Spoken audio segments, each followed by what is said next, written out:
오늘 하나님께서 우리에게 주시는 도복된 말씀 봉독하도록 합니다. 이사야서 35장 3절에서 10절까지 말씀입니다.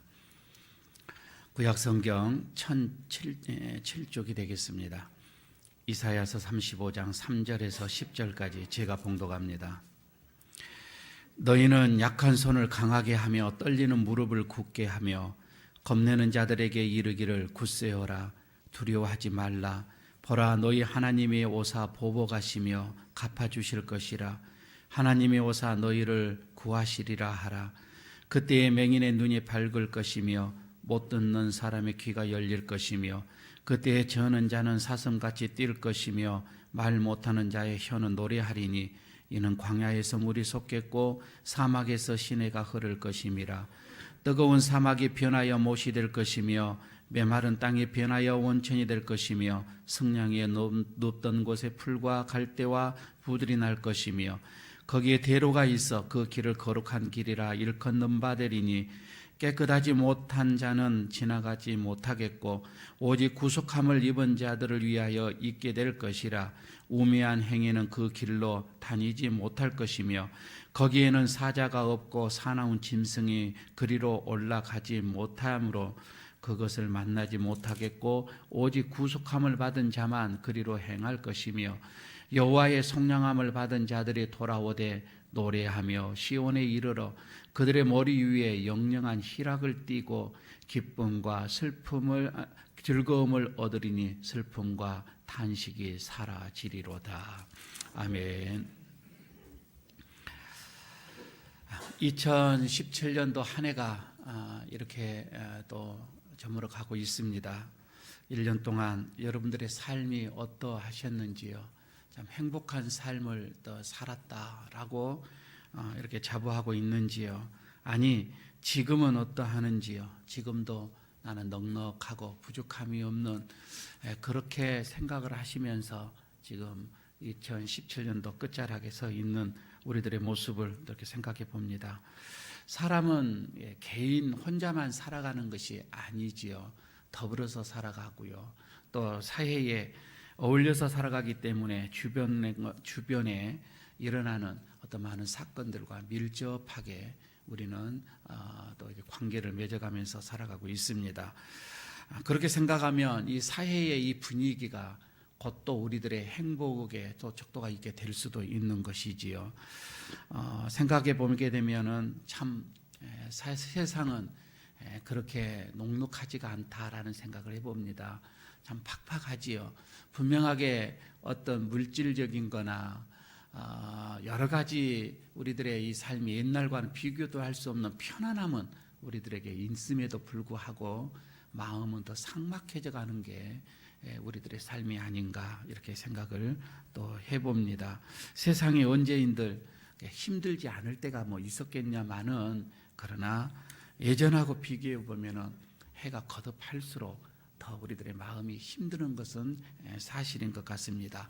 이럴 때 우리 기독교인들은 어떻게 살아야 하는가? 어떠한 자세로 우리가 살아가야 될 것인가? 방향을 잡기가 그렇게 쉽지가 않습니다. 저는 오늘 여러분들에게 우리가 세상을 살아가는 그 지혜를 또 처세수를 저는 말씀해 드리고 싶은 생각은 없고요.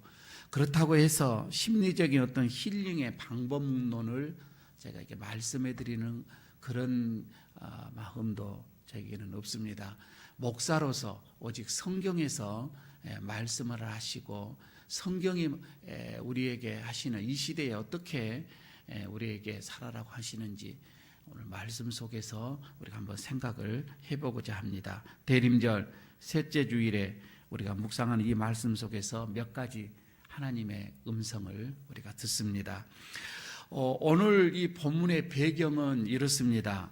바벨론 포로에서 귀환하는 그 때인 것으로 이렇게 보시면 되겠고요.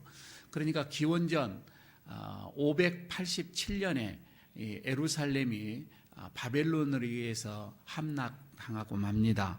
그리고서 많은 사람들이 포로로 잡혀가서 종의 신세가 되게 되지요. 그리고는 50년이 또 흘러갑니다. 50년이 흘러가서 그렇게 막강했던 바벨론이 제국이 망하게 되어지고 신흥 국가 다시 페르시아가 중동의 패권을 잡게 되어집니다. 그러면서 이스라엘 이 백성들 식민지로 종의 노예로 있었던 이 사람들도 이스라엘 고국으로 돌아오는 기회를 잡게 되어집니다. 꿈에도 그리던 이 고국으로 돌아갈 수 있는 이 기회가 생겼기 때문에 기쁘고 즐겁고 환희에 찬 가슴 벅찬 이런 마음으로 예루살렘으로 돌아오겠다라고 이렇게 생각을 하는데 전혀 그렇지가 않습니다. 그러니까 50년 전에 바벨론으로 끌려갔던 이 포로들은 1세대들은 거의 다 죽었습니다. 그리고 지금 바벨론에서 생활하고 있는 이스라엘 백성들은 2세 그리고 3세 이 사람들이죠. 이 사람들이 바벨론에서 삶의 터전을 다 이렇게 잡았습니다. 그런데 그 자리를 훌훌 털고서 자기 아버지의 고향 또 할아버지의 이 고향으로 돌아간다고 하는 것이 그렇게 현실적으로는 쉬운 일은 아니라고 이렇게 봐집니다. 그때 당시에 이 바벨론의 이 문화랄지 그리고 어떤 교육이랄지 그들이 누리고 있었던 모든 경제적인 것 이거는 돌아갈 이 예루살렘과 비교해 볼 때는 비교할 수도 없을 정도의 많은 차이가 있었던 것이지요. 그래서 예루살렘으로 돌아가고서 거기서 다시금 삶의 터전을 새롭게 꾸미는 것보다는 지금 터전을 잡고 있는 바벨 여기에 있는 것이 더 그들이 현실적으로는 더 낫게 보였을 수도 있습니다. 웬만하면 그냥 거기에서 남아서 생활하는 이 선택이 더 현명한 선택이었는지도 모릅니다. 오늘 우리에게 이렇게 묻습니다. 우리가 지금 당시 그때 그 상황이라면은 우리는 어떤 선택을 하게 될 것인가? 나는 어떤 선택을 하게 될 것인가? 이사야는 무슨 대답을 하는지 오늘 본문을 한번 보시기를 바랍니다. 먼저 여러분 3절을 보시기를 바랍니다. 3절을 같이 한번 읽도록 하겠습니다. 너희는 약한 손을 강하게 하며 떨리는 무릎을 굳게 하며 이렇게 얘기하죠. 두려워하지 말라 이 말입니다. 첫째, 지금 이사야가 우리에게 말씀을 합니다. 이스라엘 백성들에게 두려워하지 말라 이 말입니다. 두려워하지 말라고 하는 거예요. 왜 여기서 반복해서 이런 말씀을 외치는가? 이런 말로 두려워하지 말라라고 이 말로 격려할 수밖에 없었던 그때 당시에 유대 백성들의 그 심정을 그대로 지금 대변을 해주고 있습니다. 그들의 삶 속에서 너무나도 두려워하는 그 마음이 아마 숙명처럼 이 가슴속에 뿌리 박혀 있었던 것입니다. 그런데 바벨론 포로 전후로 인해서 이 두려워하는 마음이 아주 절정에 달았던 거예요. 왜 그러냐면 그들은 평생의 유일신 야훼 이 신이라고 하는 정말 절대 신이라고 하는 이 신을 믿고 그들은 여기까지 왔었습니다. 그들이 그 신 앞에서 어떤 신실하게 살았던 그렇지 않으면 법을 어기면서 살았던 하나님과 그 언약을 깨고서 스스로 타락의 삶을 살았던지 간에 그들의 마음속에는 절대의 그 신 하나님이 우리를 지키시고 하나님 우리를 인도하시고 하나님이 함께 하시는 그 삶을 살아왔던 것이지요. 그런데 이 신앙이 완전히 뒤죽박죽 돼버리는 겁니다. 신앙이 다 흔들려 버렸던 거예요. 그렇게 견고하다고 하는 세상의 유일한 신이라고 신들 중에서 가장 큰 신이라고 생각을 했던 그 야훼 신이 바벨론 이방 우상에게 철저하게 깨지고 무너지고 맙니다. 그러니까 그때 당시엔 전쟁을 해도 나라의 전쟁이 아니라 그 고대의 전쟁에서는 신들의 전쟁이라고 다 생각을 했을 때이지요. 그러니까 무참하게 그들은 깨져버렸고 이제 이 신은 그들이 봤을 때는 이 바벨론의 이 신이 훨씬 더 위대하게 보일 수도 있는 그래서 그들이 어떻게 보면 마음속에 있는 이 믿음도 하나님을 향하는 이 믿음도 다 흔들렸습니다. 하나님의 존재 자체도 이렇게 그들은 믿을 수가 없었던 것이지요. 뭐 그럴 수도 있다라고 봐줄 수도 있습니다. 이렇게 그들은 두려워하는 그들에게 오늘 이사야는 얘기합니다. 두려워하지 말라고 합니다. 두려워하지 말라. 이때의 이 유대의 이 백성들은 가지각색으로 아마 그 이사야 선지자의 말을 받았을 거예요. 어떤 사람들은 이사야의 말에 정말 귀를 기울이면서 힘을 얻었던 사람도 있었을 것이고, 그렇지 않는 다른 사람들은 좋은 말이기는 하지만 이 현실에서는 별로 현실성이 없다, 이렇게 생각을 하고서 한 귀로 듣고 한 귀로 흘리는 그런 사람도 있었을 것이고, 아니 또 어떤 사람은 당신이나 잘 믿어라, 나는 이제 내 식대로 살아야 되겠다 라고 이렇게 생각하는 사람들도 분명하게 있었을 것이라 이 말입니다. 이거를 다시금 오늘 우리에게 또 이렇게 적용을 합니다. 만약 말이에요, 우리의 이 삶 속에서 오늘 이 말씀이 나에 적용을 한다면 두려워하지 말라라고 하는 이 이사야의 말을 정말 진지하게 나는 이것을 받아들이고 이것을 하나님의 말씀으로 나는 받아들이고 있는가? 그렇지 않으면 또 어떤 사람들은 그럴 거예요.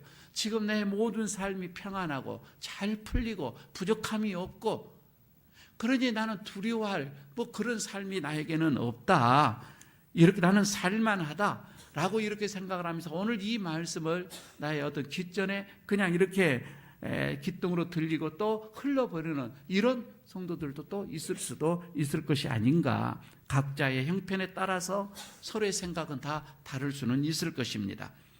두려워하지 말라, 이 말은 자신의 형편이 괜찮다라고 해서, 전혀 지금 내 삶이 두려운 삶이 아니라고 해서, 평안한 삶이라고 해서 나와 상관이 없는 말씀이라고 이렇게 흘려보낼 수는 없다 이 말이에요. 왜냐하면 지금 우리들의 주변에는 너무나도 두려워하는 사람들이 많이 있기 때문에 그렇다고 하는 겁니다. 너무나도 두려웠고 힘들어하는 사람들이 많이 있습니다. 그런 사람들을 여러분 우리가 외면한 채 나 혼자 살아갈 수 있는 그런 세상은 아니라 이거예요. 우리는 더불어 살아가기 때문에 그렇습니다. 그러면 오늘 여기서 두려워하지 말라고 하는 그 근거가 뭐예요? 오늘 본문 속에서 이사야는 4절에 또 우리에게 이렇게 얘기를 합니다. 4절을 여러분 같이 함께 읽도록 하겠습니다. 겁내는 자들에게 이르기를 굳세어라, 두려워하지 말라, 보라 너희 하나님이 오사 보복하시며 갚아주실 것이라, 하나님이 오사 너희를 구하시리라 하라. 지금 이 말씀을 보게 되어지면 하나님께서 오셔서 보복하시겠다. 두 번째로 이렇게 예치고 있습니다. 두려워하지 말아야 할 근본의 이유입니다. 하나님이 오신다 이 말입니다. 그래서 보복해 주시겠다고 하는 겁니다. 하나님이 오신다. 어떻게 보면 이 말씀은 대림절에 아주 적절한 말씀이라고 봐집니다. 바벨론 포로 이후에 대다수의 이 유대인들은 사실 하나님께서 침묵을 하시니까 거기서 좌절을 다 했습니다. 아무리 하나님의 그 응답, 하나님의 그 음성을 들으려고 해도 하나님의 음성이 들리지가 않았습니다. 물론 자신들이 하나님 앞에서의 그들의 타락은 물론 그랬었지요. 그 타락으로 그들이 하나님을 떠남으로 인하여서 하나님께서 침묵을 하시는 어떤 그 상황 속에서 이게 너무 오래 가니까 이스라엘 백성들은 너무너무 힘들었었습니다. 아마 그래서 그들은 자신들의 어떤 이런 믿음으로 신앙으로 그 미래를 보장받을 수가 없었습니다. 차라리 그들은 바벨론 문화에 빨리 적응하는 것이 더 나았고 신흥 국가의 이 페르시아에 빨리 적응을 하는 게 훨씬 더 현실적으로 이게 가능한 더 이게 대안이었던 것이지요. 그런데 그런 와중 속에서 지금 이사야 선지자는 얘기하고 선포하고 있습니다. 두려워하지 말라. 하나님이 곧 오신다 이 말입니다. 하나님이 오신다고 하는 거예요. 당시 이스라엘 백성들은 이 유대 백성은 이 말씀을 어떻게 받아들였을까? 하나님이 오신다라고 이 애체되는 이사야의 이 외침을 그들은 어떻게 받았느냐 이거예요. 이사야뿐만 아니라 구약에 보게 되면 대부분의 이 선지자들이 그랬습니다. 선지자들이 이 외쳐대는 그 선포하는 이것을 보면은 항상 다 이상적인 거였어요. 환상이었었습니다. 일반인들이 백성들이 들었을 때는 몽상가가 하는 말처럼 들려질 수도 있는 거였던 거이죠. 아마 이게 선지자들과 유대 백성들의 갭이 아니었겠는가 이렇게 생각을 합니다. 아마 이 선지자들은 대중들이 비현실적이라고 생각하는 어떤 그 하나님의 나라, 하나님의 이 현실을 그냥 보는 거예요. 그러나 일반적인 이 유대 사람들은 그게 아니라 실제 손에 잡힌 것을 그들은 이걸 크게 생각을 했던 거이죠. 아니 꼭 선지자들은 다 이상만 보는 것이 아닙니다. 다 선지자들 중에서도 현실에 입각해 사는 사람들도 많이 있었던 것은 사실입니다. 그래서 그때 당시에 이렇게 자꾸 이상만 애쳐대는 이런 그 선지자들이 그래서 대중들에게서 외면을 받게 되지요. 때로는 항복하시오. 적군에게 항복해서 두 손을 들고 포로로 가십시오. 라고 이렇게 애쳐대는 선지자들도 있었잖아요. 그러니 이 백성들은 뭐라고 저게 선지자냐 거짓 선지자다 이렇게 얘기를 하죠. 때로는 때리기도 하고 옥에 갇히기도 합니다. 그렇지만 유대인들의 그 역사의 과정을 통해서 보게 되면은 결국은 선지자의 이 말을 하나님의 말씀으로 그들은 받아들입니다. 아마 이것이 이 대목이 세계 여러 민족 중에서 유대인들이 뛰어나는 그런 점이 아니겠는가 봐지기도 합니다. 하나님이 와서 보복하시고 갚아주시고 그리고 구원하시겠다라고 하는 이사야의 이 선포.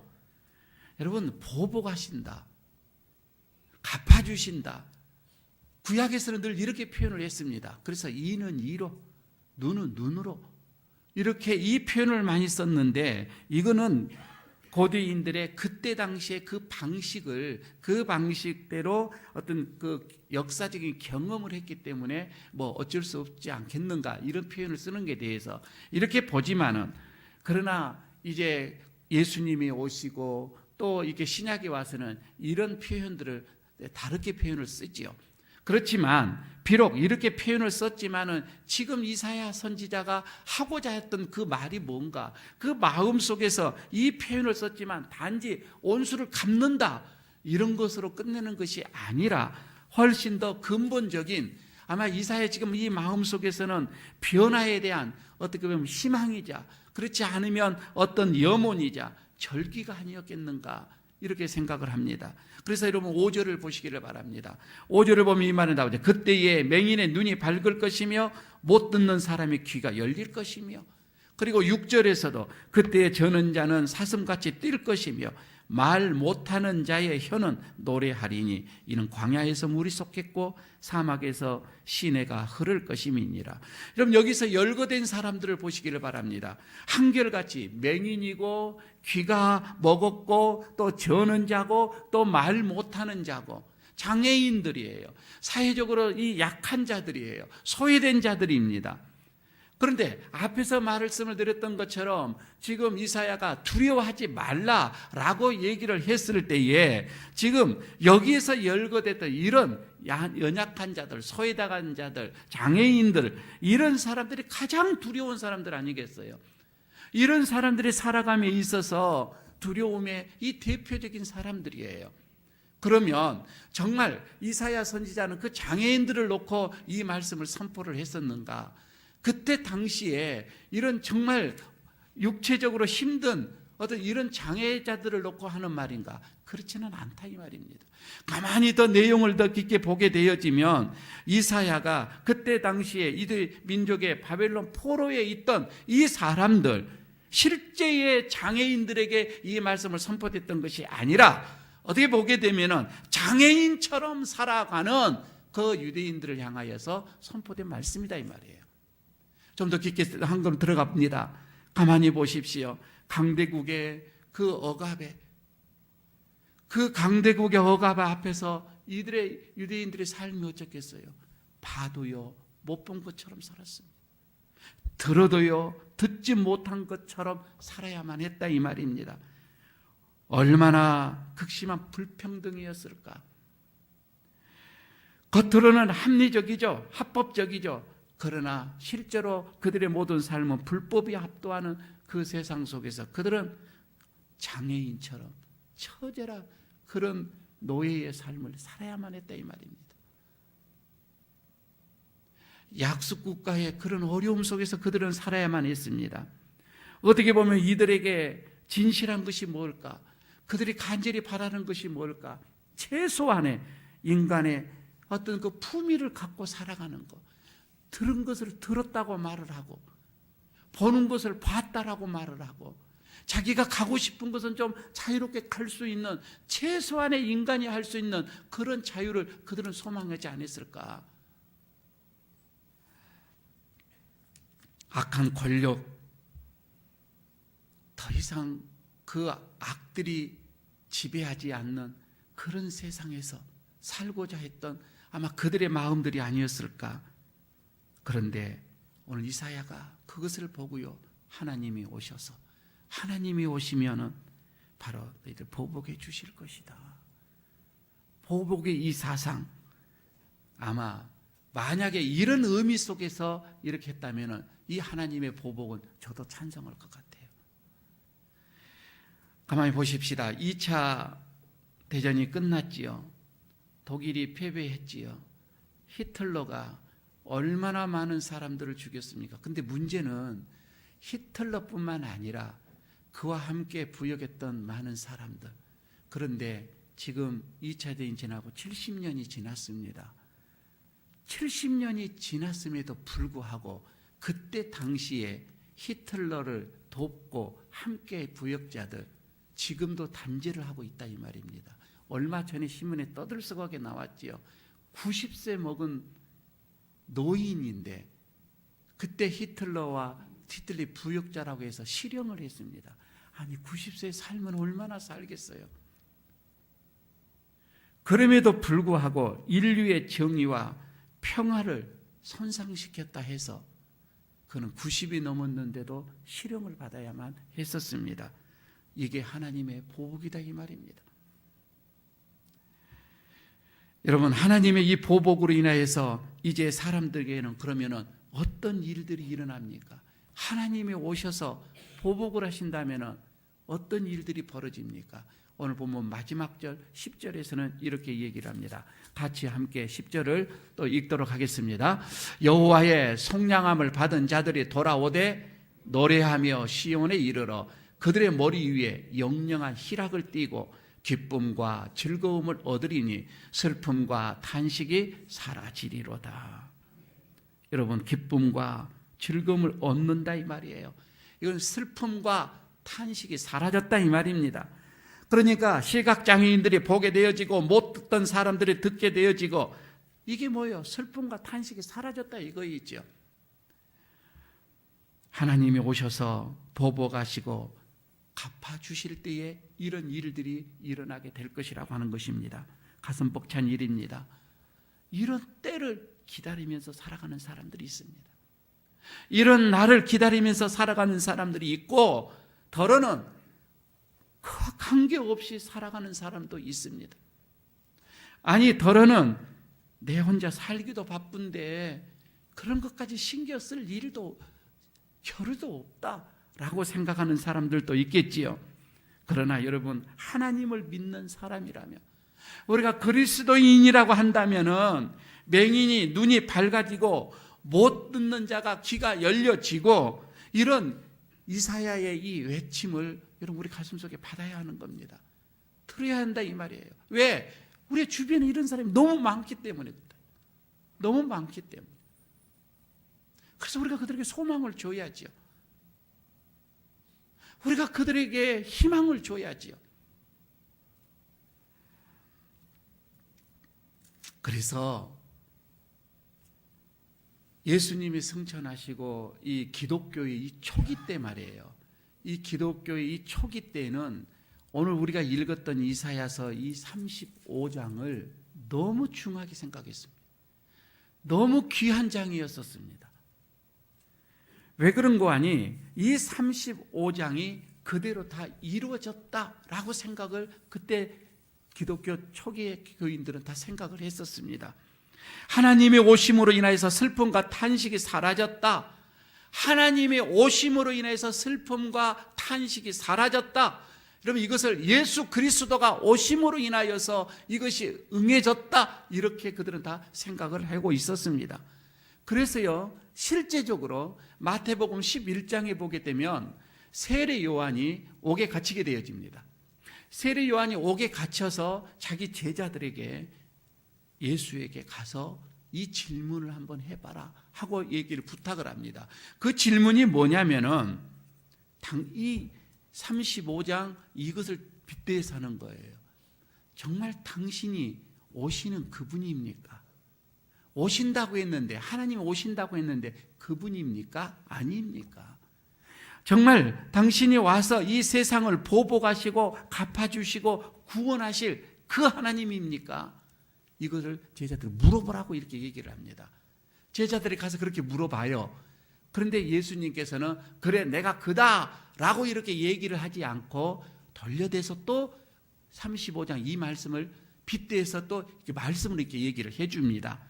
그게 마태복음 11장 5절에 나오죠. 너는 가서 너희 스승에게, 세례 요한에게 이렇게 전해라 라고 하는 것이, 맹인이 보며 못 걷는 사람이 걸으며 나병 환자가 깨끗함을 받으며 못 듣는 자가 들으며 죽은 자가 다시 살아나며 가난한 자에게 복음이 전파된다. 그렇게 전해라. 너희 스승에게 전해라. 지금 오늘 이 말씀이에요. 예수님도 이 말씀을 인용을 했던 것이지요. 그런데 여러분, 여기서 이런 환자들이 일어나고 어떤 이런 장애자들이 새롭게 되어지고, 이게 여러분 복음의 핵심이 아니에요. 예수님이 이를 위해서 오는 것이 아니라 예수님께서 예수님을 통하여서 하나님이 오시는 날에 일어난 일들을 지금 여기에서 일어났다고 하는 겁니다. 하나님이 오시면 이런 일들이 일어나는데 예수님으로 통하여서 이것이 일어난 거, 그러니까 구원을 가리킨 거고 슬픔과 탄식이 사라졌다라고 하는 그 삶을 가리키는 거잖아요. 단지 어느 누가 병의 치유를 받았다, 이게 지금 목적이 아니라 이 말입니다.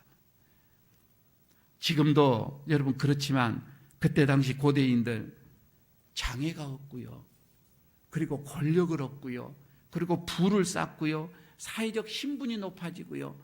여러분, 이런 것들은 다 하나님의 복을 받는 사람이라고, 하나님께로부터 복을 받았다라고 고대 사람들은 다 그때 당시는 그렇게 생각을 했었습니다. 그래서 그런 사람이 되려고 얼마나 노력을 했겠어요. 그런데 우리에게 소망의 빛이 보여집니다. 예수님이 오셔서는 전혀 다른 기준으로 사람을 판단합니다. 전혀 다른 기준을 우리에게 하나를 내세워 주었던 것이지요. 그게 뭐예요? 우리의 권력이 아니라, 재물이 아니라, 사회적 신분이 아니라 임박한 하나님의 나라, 곧 오실 하나님의 나라를 향하여서 돌아서는 것, 이게 기준이 됐다 이 말입니다. 이게 하나님께서 우리를 판단하는 기준이에요. 하나님이 가까이 왔다는 이 사실에 내 인생을 맡기는 거예요. 내 미래를 맡기는 거예요. 여러분, 이렇게 되면 그런 사람은 부자가 아니어도 괜찮습니다. 그가 사회적인 신분이 높지 않아도 괜찮습니다. 많이 배우지 않아도 괜찮아요. 세리나 그 성경에서 말하는 그런 죄인들도 상관이 없어요. 그래서 이 복음의 말씀을 듣고서 바울이 그렇게 외쳐댔던 것이죠. 율법이 아니라 예수 그리스도의 그 믿음으로 의로워지는 것이다. 의롭게 되어지는 것이다. 하나님의 백성이 되어지는 것이다 라고 전했던 것이죠. 애를교회 여러분들, 우리가 이 세상의 삶의 목적이 무엇입니까? 여러분, 부를 축적하는 게 우리의 목적입니까? 그렇지 않으면 권력을 쌓는 게 우리들의 목적입니까? 명예를 지키는 게 목적입니까? 자녀들의 성공이 우리들의 목적입니까? 만약 이런 것들로 여러분 우리를 평가하게 된다면 우리는 너무나 부족한 자들이에요. 그것이 우리의 평가의 기준이 된다면 우리는 너무 나약한 자들입니다. 내놓을 것도 없잖아요. 그러나 오늘 이사야 선지자는 우리에게 얘기합니다. 임박한 하나님의 나라를 준비하라. 믿음으로 하나님의 나라를 위해 살아가려고 하는 우리에게 세상은 너무 크고요, 세상은 너무 두렵고요, 세상은 너무 여러분 버겁기만 합니다. 그러나 오늘 말씀을 하죠. 두려워하지 말라. 하나님이 오시면 다 갚으실 겁니다. 하나님이 오시면 다 갚아줄 거니 두려워하지 말고 하나님의 나라 도래를 위해서 살아라. 이 말씀입니다. 여기서 관건은 하나님이 오신다는 이 사실을, 그리고 예수가 바로 이미 오신 하나님이라고 하는 이 사실을 우리가 얼마나 절실하게 내가 받아들이느냐, 이게 관건인 것 같습니다. 이게 믿음입니다. 기도하겠습니다. 아버지 하나님, 하나님께서 오시면 그동안 우리에게 모든 믿음으로 살려고 발버둥치고 힘들어하고 어려워하고 불편하게 살아갔고 몸부림치면서 처절하게 샀던 이 모든 것을 다 갚으시고 보복해 주신다고 하는 오늘 이사야 선지자의 이 외침을 우리 가슴속에 품고서 하나님의 나라의 이 도래를 다시 한번 간절히 소망합니다. 우리의 눈이 세상의 가치관으로 향하는 것이 아니라 하나님의 나라, 다시 임할 천국의 가치관으로 우리의 모든 삶이 이루어져 가기를 소원합니다. 주님께서 오셔서 갚아주시고 주님께서 오셔서 다시금 모든 것을 보복해 주시는 그날을 생각하며 오늘도 믿음으로 살아가기에 부족함이 없도록 우리를 붙잡으시고 또 결단하게 하여 주옵소서. 우리 주 예수 그리스도의 이름으로 기도드리옵나이다. 아멘.